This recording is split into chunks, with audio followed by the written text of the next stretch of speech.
Okay, finally, the last and final video on graphing. So sometimes you'll get something that looks like this f of x equals x. So remember from our last video, a function just means that you're going to take x, plug in a number to it, and that is going to give you your value of y. Now remember, your slope-intercept formula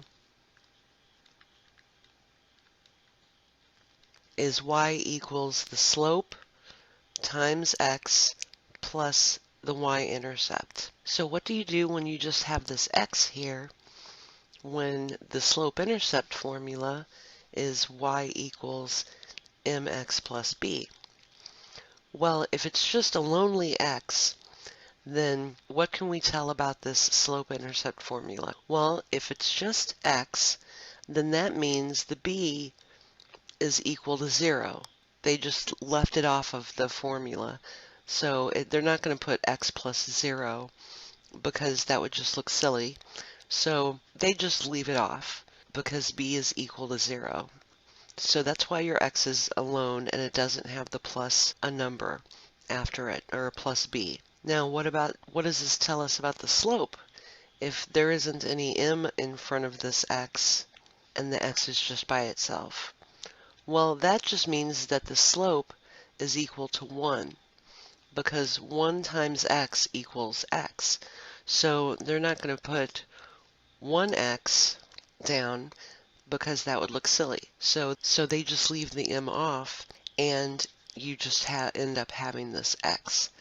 So if you have an x all by itself, that means the b is equal to 0 and the m is equal to 1. So you would end up getting something like this. Y equals 1x plus 0. It's the same thing. It's the exact same thing.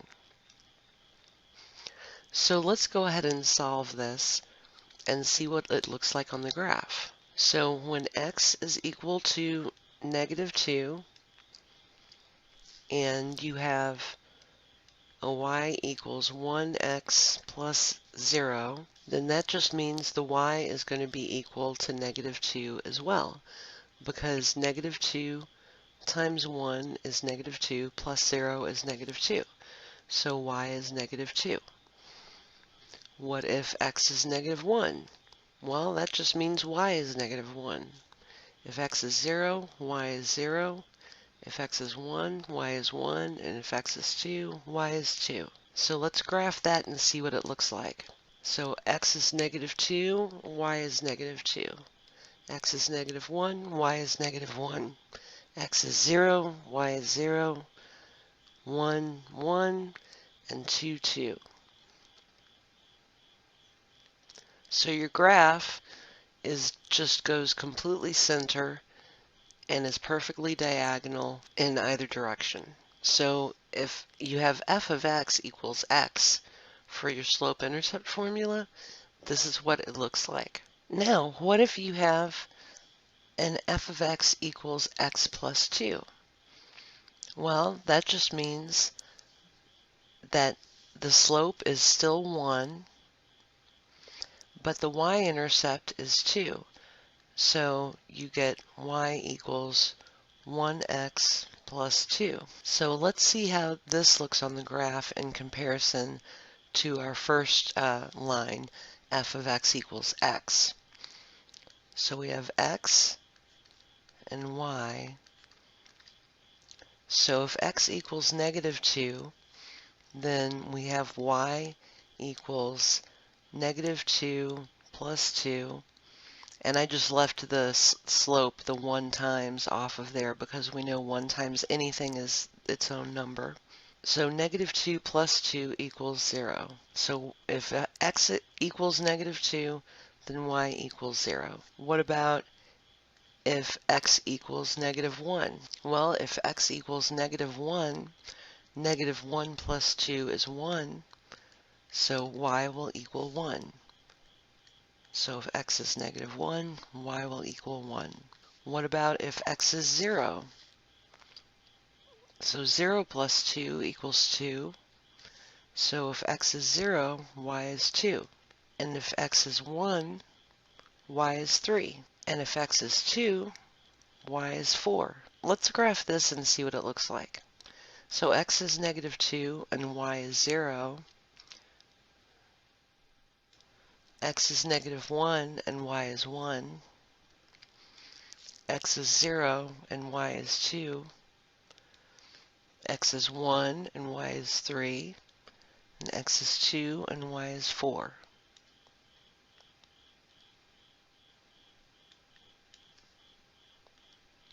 So if you notice, these are parallel lines because they both have the same slope. They both have a slope of 1. But the difference is this plus 2 at the end, this y-intercept plus 2. Now, what if you have something like this? F of x equals x squared. Well, remember your slope-intercept form, y equals mx plus b. And if it's just lonely x there, I mean it's x squared, but if there's no b there, if there's no plus b, then that means the b value is equal to 0, so they just dropped it off. And if there's no m here, then that means the slope value is 1, so they just dropped it off. So the formula is still there, it's just that they dropped it off as a shortcut because m equals 1 and b equals 0. So that just leaves the x value, and in this case it's x squared. But something interesting happens when your x gets squared. So let's work this problem out and we'll see what it looks like on the graph. So y would be equal to x squared. So if x is negative 2, then y would be equal to negative 2 squared. Well, what's negative 2 squared? It's 4, because negative 2 times negative 2 is 4. So y would be equal to 4. So what if x is negative 1? Well, negative 1 squared is a positive 1. So x would be equal to negative 1, y would be equal to 1. So what if x is 0? 0 squared. Well, they would both be 0, right? So x is 0, y is 0. What if x is 1? So 1 squared is positive 1. So when x is 1, then y is 1. Now what if x is equal to 2? So that would be 2 squared. So that would be 4. So when x is 2, y is equal to 4. Now, I don't know if you've noticed or not, but something interesting is happening with the y here that hasn't happened before. And that's because we're squaring the x. If you notice, y is all positive numbers, no matter if we have negative or positive numbers for the x value. Because you can't have a negative number as a result of squaring something. Because even if you have like negative 2 squared, the negative 2 times negative 2, the negatives cancel each other out. So you end up with a positive 4. So y cannot be negative at all if you are squaring the x. It's all positive. So let's see what that looks like on the graph. If x is negative 2, then y is 4. So your dot would be way up here. X is negative 2, y is positive 4. If x is negative 1, then y is positive 1. If x is 0, then y is 0.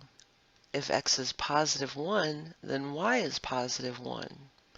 And if x is positive 2, then y is positive 4. Now look at this. It doesn't do a line anymore. it does kind of a shape of a V or a U, and that's called a parabola.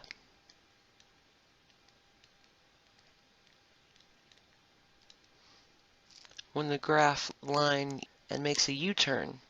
So what would happen if we had our x squared value and we added a 3 to it for the y-intercept? So remember, y equals mx plus b.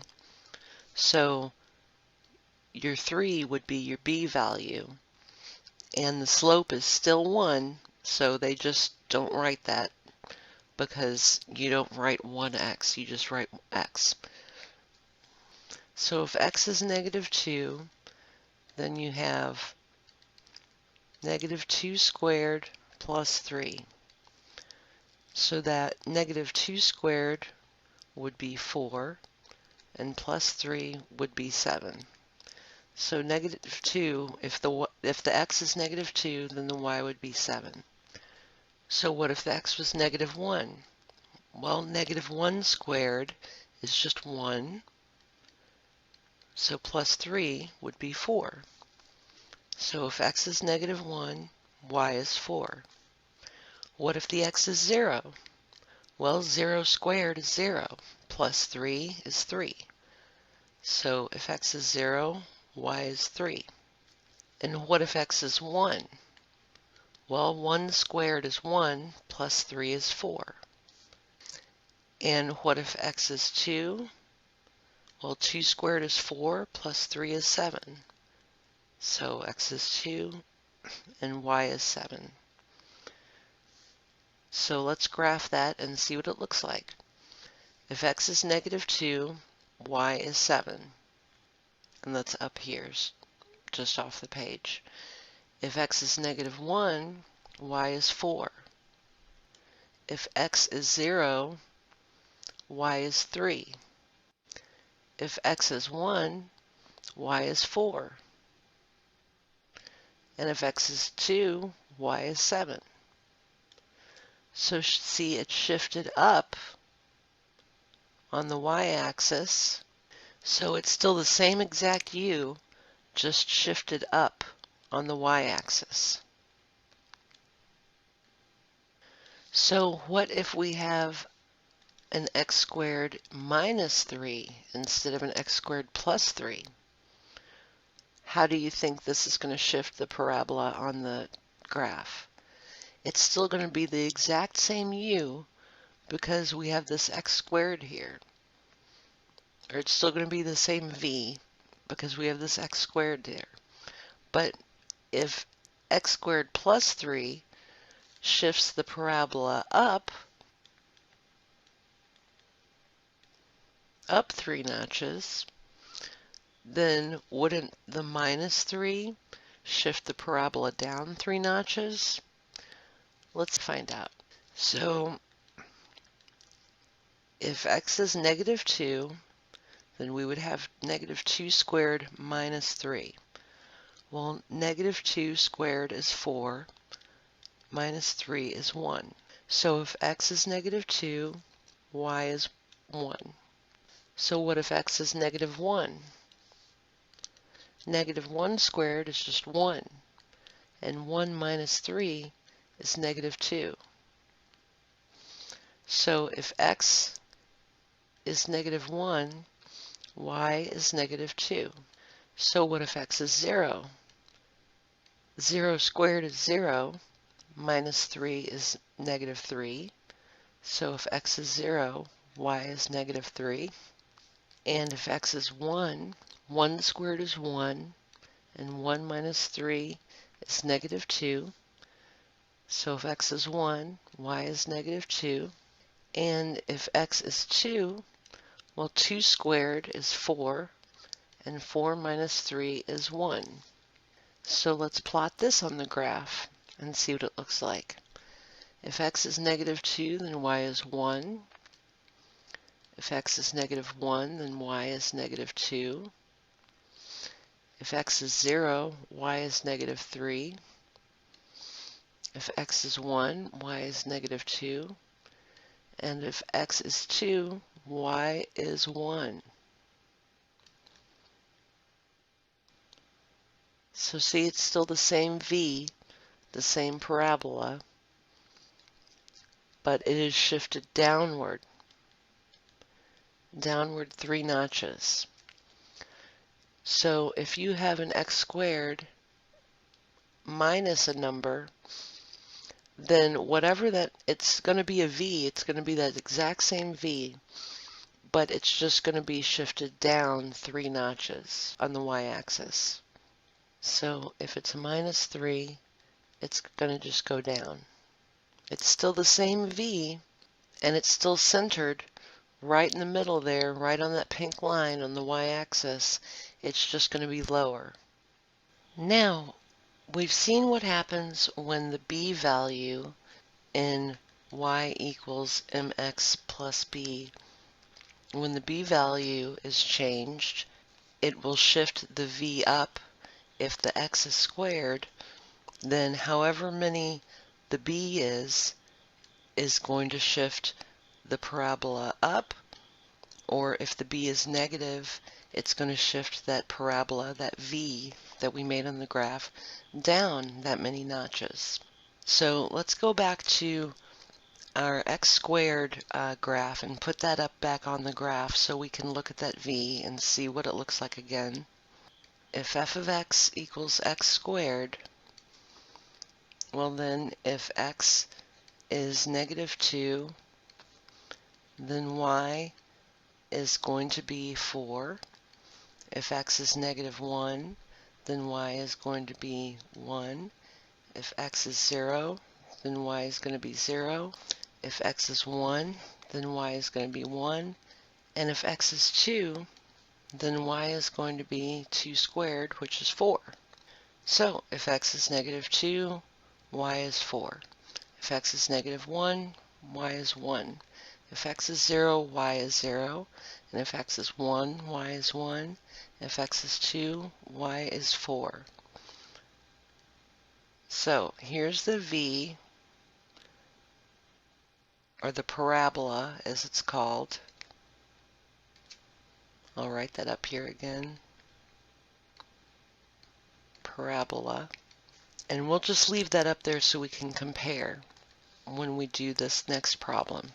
Now, if the b value shifted the parabola up or down that many notches, what in the world is this thing? What is this x plus 2 squared? Well, that is the same thing as saying y equals mx plus 2 squared plus b. But the b value is 0. See, there's no b over here. The b value is 0, so they just left that off. And the m value is 1, so they just left that off. So let's see what happens when we do this one, x plus 2 squared. So if we have x over here and y over here, if y equals x plus 2 squared, and if x is negative 2, well then negative 2 plus 2 is 0, and 0 squared is 0. So if x is negative 2, y is 0. If x is negative 1, negative 1 plus 2 is 1, and 1 squared is 1. So if x is negative 1, y is 1. And if x is 0, 0 plus 2 is 2, and 2 squared is 4. So if x is 0, y is 4.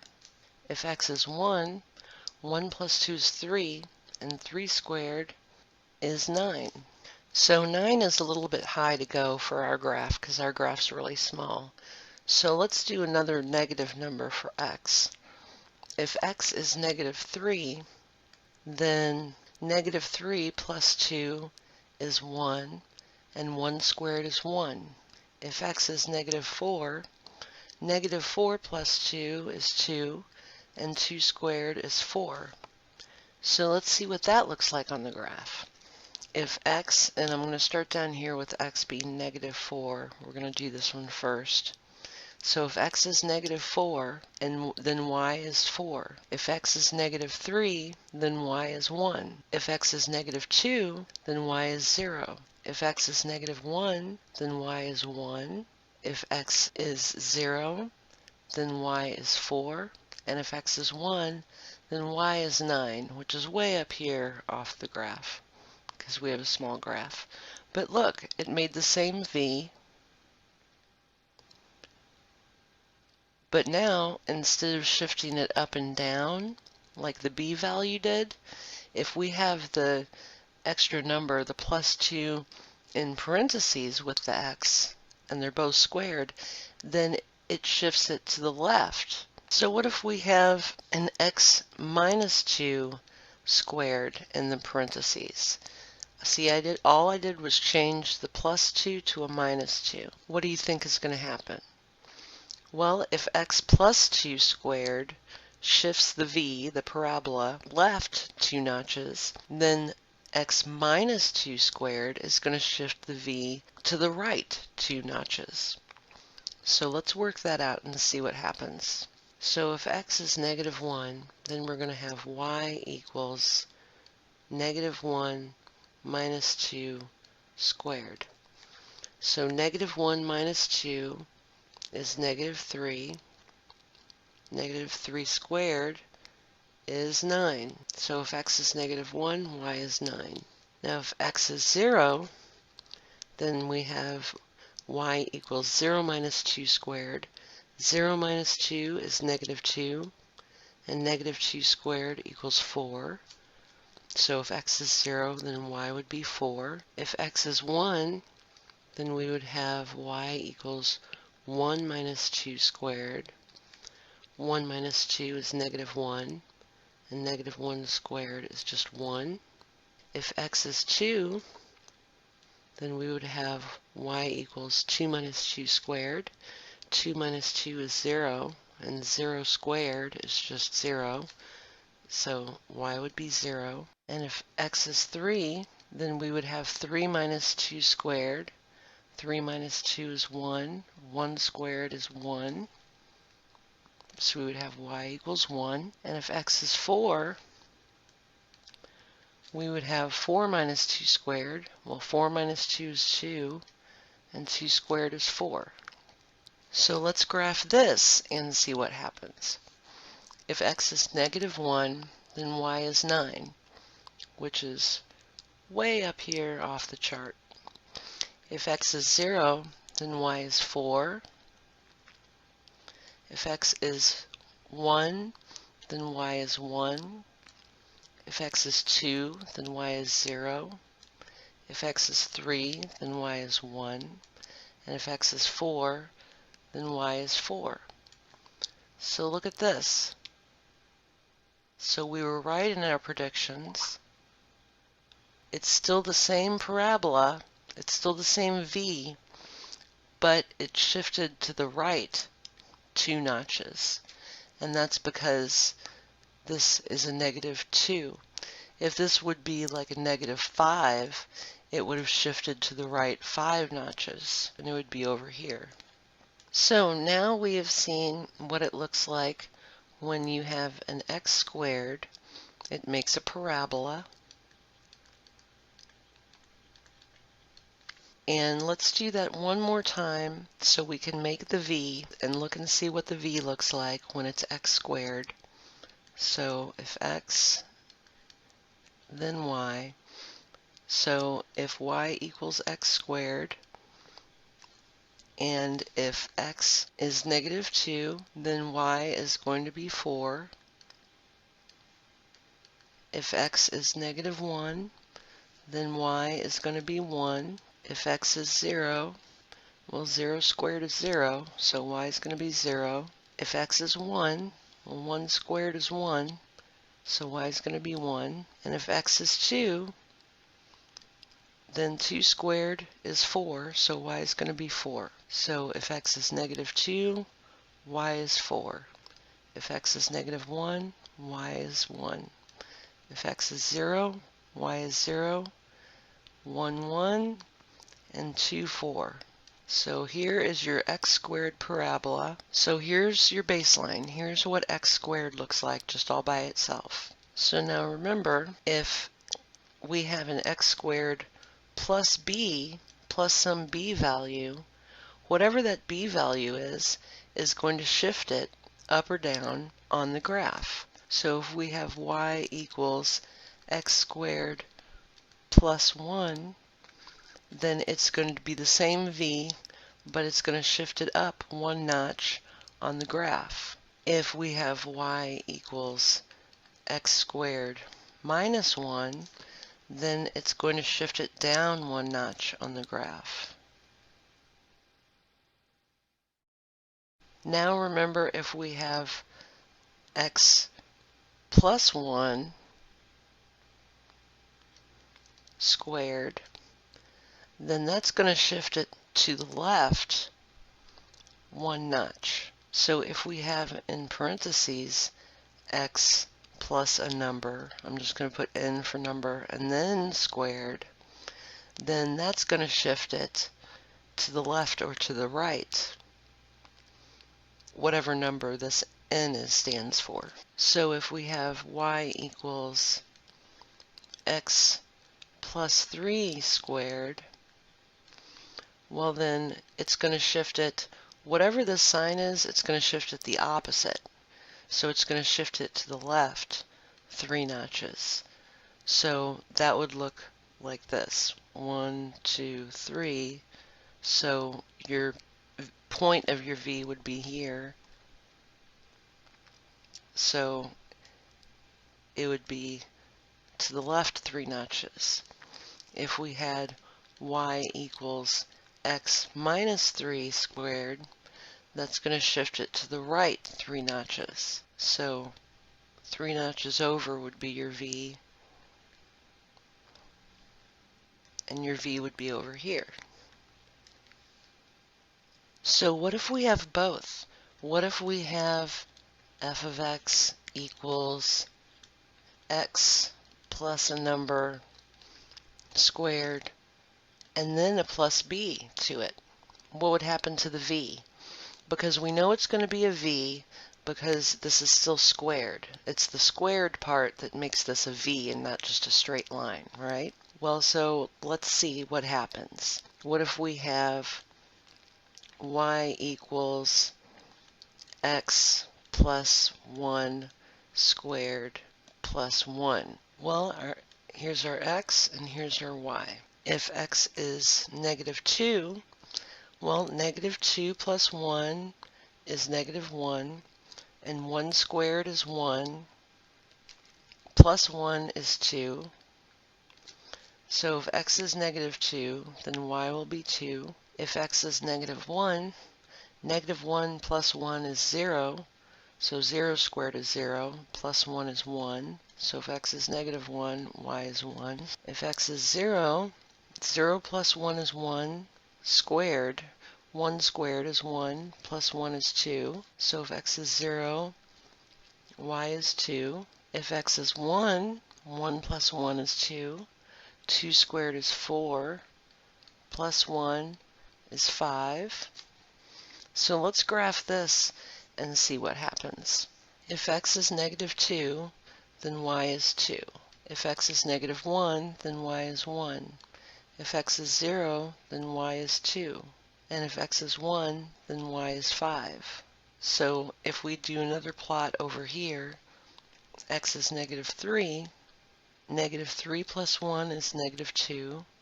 Negative 2 squared is 4. 4 plus 1 is 5. So if x is negative 3, then y is 5. So if we have x as negative 3, then y is also 5. So it makes this v. Oh, look at that. Not only has the v shifted to the left one, but it shifted up one. And that's because if we make this b a 1 and this n a 1, then it's going to shift to the left one because it shifts opposite this sign, and it's going to shift up 1 positive for the b value. So if we have something like y equals x plus 3 squared minus 3, then this plus 3 inside the parentheses is going to shift the v to the left 3 places, and this b value, the minus 3, is going to shift it down 3 places. So the v is going to go to the left 3 places, and the b value is going to make it shift down 3 places. So we're going to end up with a v down here. What if we have y equals x minus 3 minus 3, or x minus 3 squared minus 3? Well, this minus 3 is going to make it shift to the right 3 places, and this minus 3 is going to make it shift down 3 places.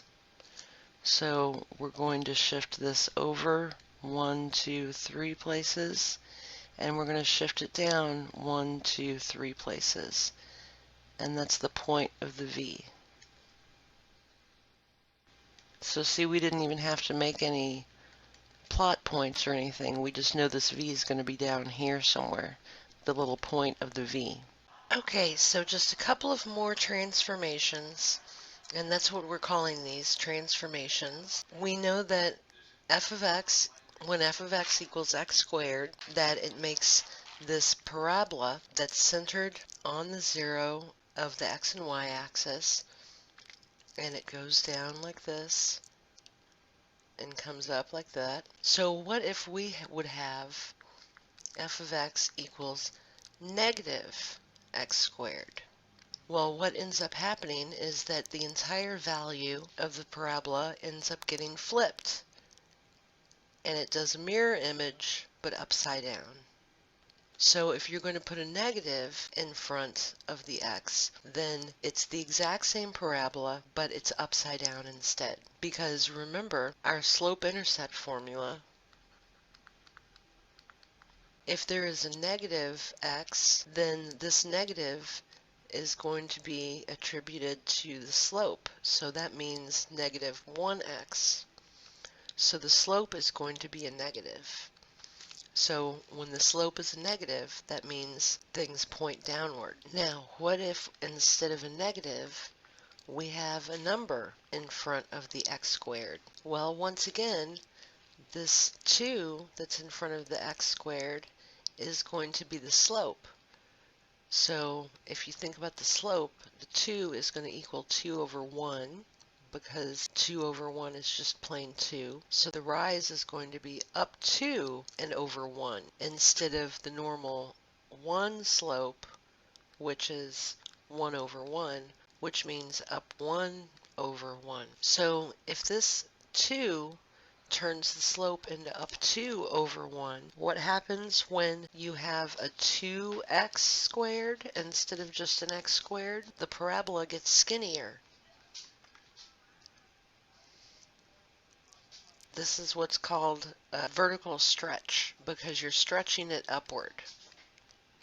So the parabola is going to get skinnier if you put a whole number in front of the x squared. What would happen if we put a 1/2 in front of the x squared? Well, this is going to be the slope 1 over 2. So the 1 is going to be the rise, and the 2 is going to be the run. And so that is going to make the parabola fatter.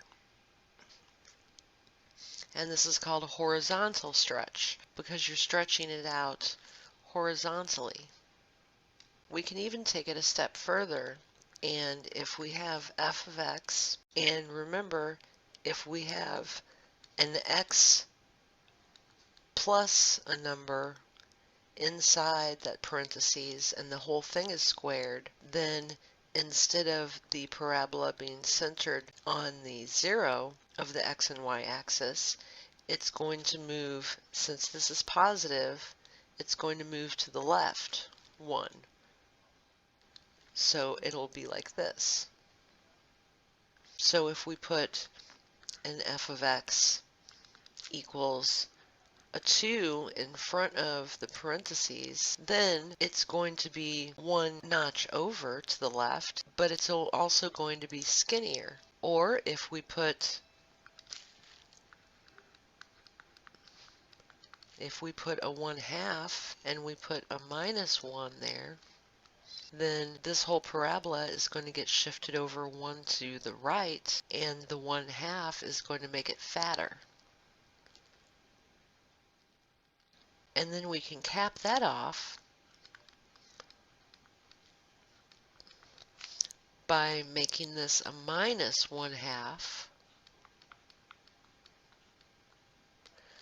So it would be the same as this hot pink line. It would be fatter and it would be over to the right one notch on the x-axis, but it would be upside down because it would be negative.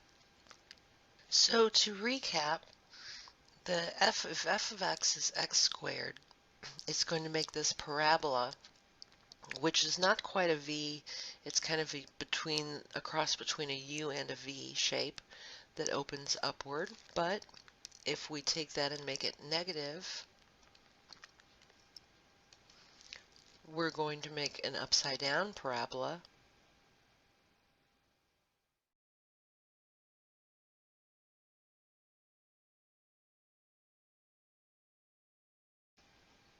And if we add a b value to it,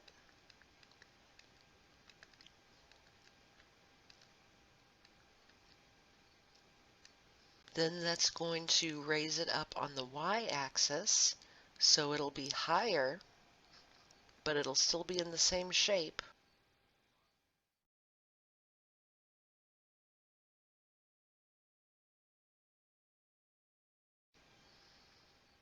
So it's just a higher parabola, still in the same shape.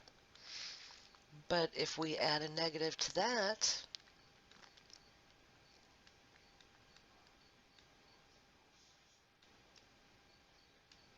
then it will be upside down and a mirror reflection of the parabola with the added b value to it. Or we can go one step further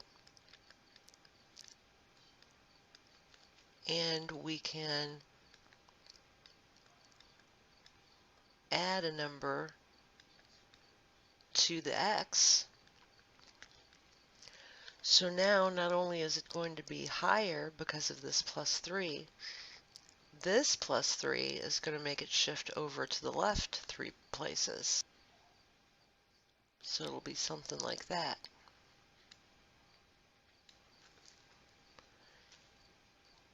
And if we make that negative,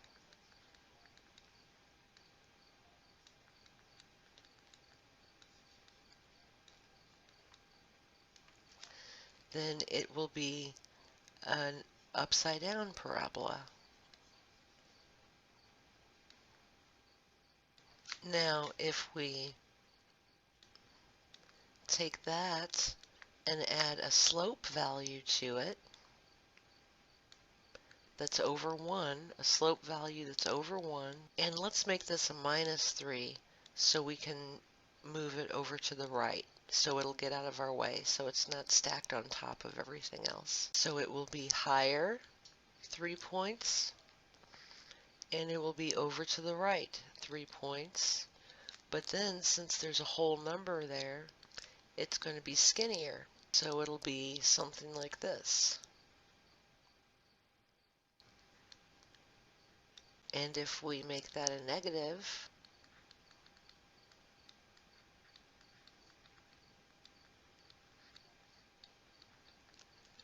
it will be the upside down version of it.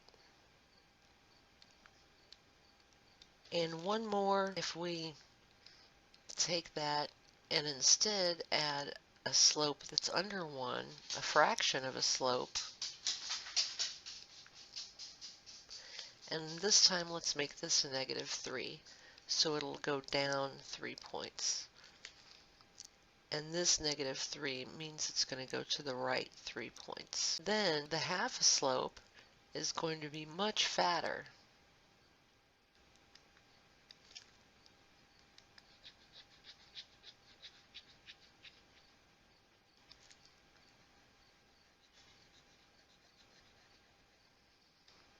So that's going to make it a much wider parabola. And of course, if we add a negative to that,